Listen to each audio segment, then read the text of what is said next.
Shalom, salam sejahtera bagi Bapak Ibu, Saudara-saudara, anak-anak yang dikasihi oleh Tuhan Yesus Kristus.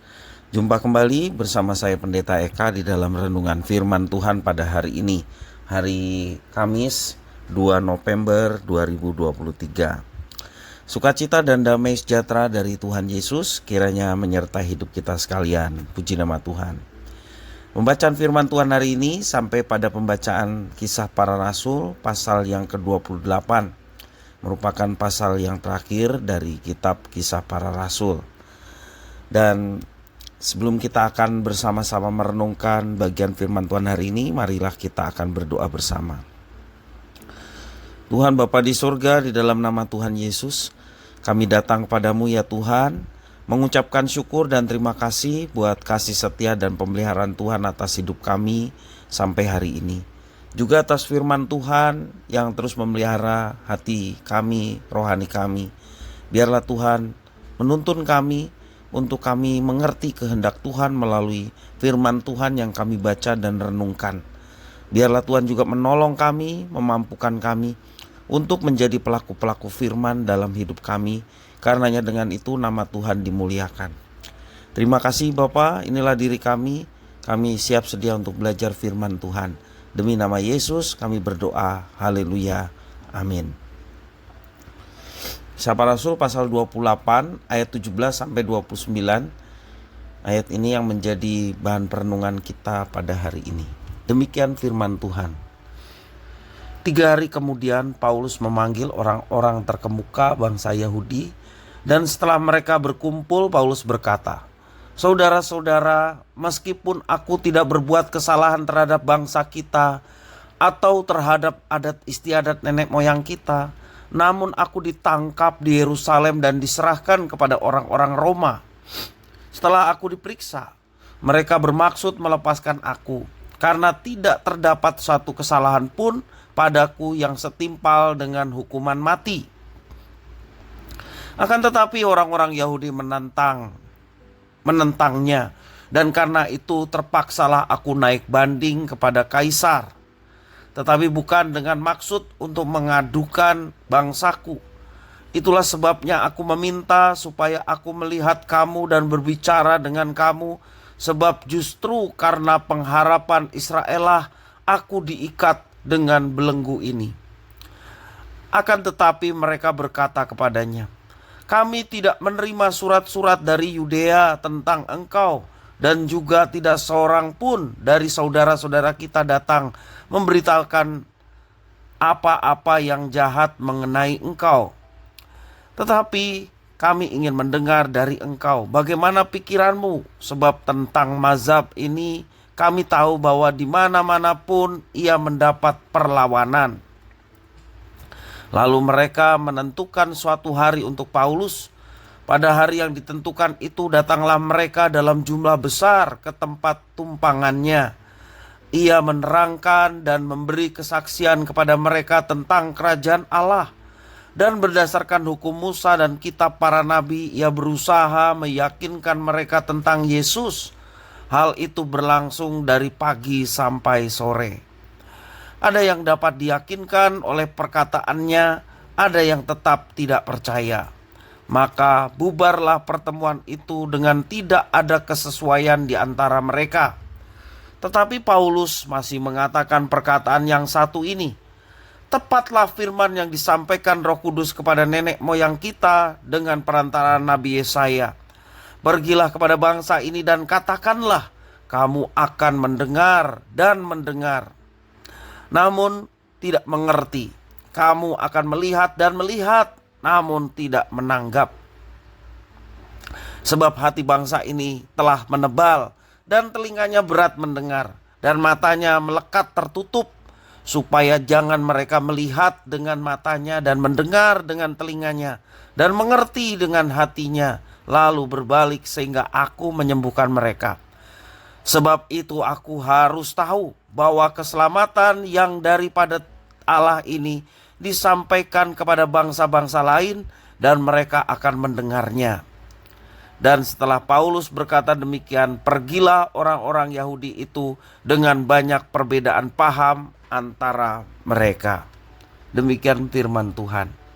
Bapak, Ibu, saudara-saudara yang dikasihi oleh Tuhan Yesus Kristus, kita mungkin pernah bertemu dengan orang yang mempertanyakan iman kita. Pasti pernah. Hal ini bisa muncul dari siapa saja, kapan saja, dan di mana saja. Mengapa mempercayai Yesus Kristus sebagai Tuhan? Mengapa dia harus disalib? Mengapa wajib ke gereja? Tentunya masih banyak pertanyaan-pertanyaan yang lain yang intinya adalah mempertanyakan iman kita. Karena iman kita tidak lepas dari yang namanya Tuhan, Yesus, salib, Tritunggal, ya, gereja, dan lain sebagainya. Bapak, Ibu, saudara-saudara, Paulus juga pernah mengalami situasi ini saat imannya dipertanyakan di Roma. Untuk itu ia berinisiatif mengundang para pemuka agama Yahudi. Undangan itu bertujuan untuk menjelaskan masalah yang dialaminya. Ayat yang 17 menjelaskan demikian. Namun mereka malah mengatakan tidak mendengar berita apapun mengenai perkara Paulus. Tanpa disangka, para pemuka Yahudi justru membuka diri untuk mendengar secara langsung dari Paulus berkaitan dengan iman yang dimiliki oleh Paulus. Dalam Kisah Para Rasul disebut jalan Tuhan. Mereka ingin mengetahui apa yang dipercaya oleh Paulus, yakni tentang kepercayaannya kepada Kristus yang sedang mendapatkan perlawanan di mana-mana. Dalam rangka itulah mereka menentukan waktu untuk berbincang-bincang dengan Paulus. Apa yang terjadi? Paulus menggunakan kesempatan ini untuk apa? Untuk memberitakan Injil dan meyakinkan orang-orang Yahudi yang ada di situ tentang Yesus. Semangatnya menggelora untuk menunjukkan bahwa Yesus adalah pribadi yang dijanjikan oleh Tuhan Allah Yahweh yang disembah oleh orang-orang Yahudi. Nubuatan tentang Yesus telah dituliskan oleh kitab para nabi. Itulah yang disampaikan Paulus, dan ini membuktikan antusias dan dedikasi Paulus untuk Yesus dengan cara memberitakan, menyebarkan Injil, dan hasilnya ada yang percaya, namun juga tidak sedikit yang menolak. Sebagai orang percaya, kita semua diminta selalu siap, sedia, dan memberi pertanggungjawaban iman. Banggalah memiliki iman kepada Yesus Kristus. Dan ketika kita diminta pertanggungjawaban iman kita, itulah kesempatan untuk menceritakan siapa Yesus dalam hidup kita. Dan tentunya kesaksian pribadi itu tidak bertentangan dengan apapun. Karena itu yang kita alami. Orang tidak bisa menentang itu. Karena apa? Itu yang kita alami dan itu juga yang kita saksikan. Ini merupakan salah satu cara bagaimana kita memberitakan Injil. Kita harus menggunakan kesempatan di dalam setiap kehidupan kita untuk satu tugas penting ini, yakni memberitakan bagaimana Tuhan mengasihi hidup kita dan menyelamatkan kita. Dan tentunya kerinduan kita banyak orang mendengar akan kebenaran itu. Tuntutan ini memperingatkan kepada kita sebagai orang percaya untuk terus belajar.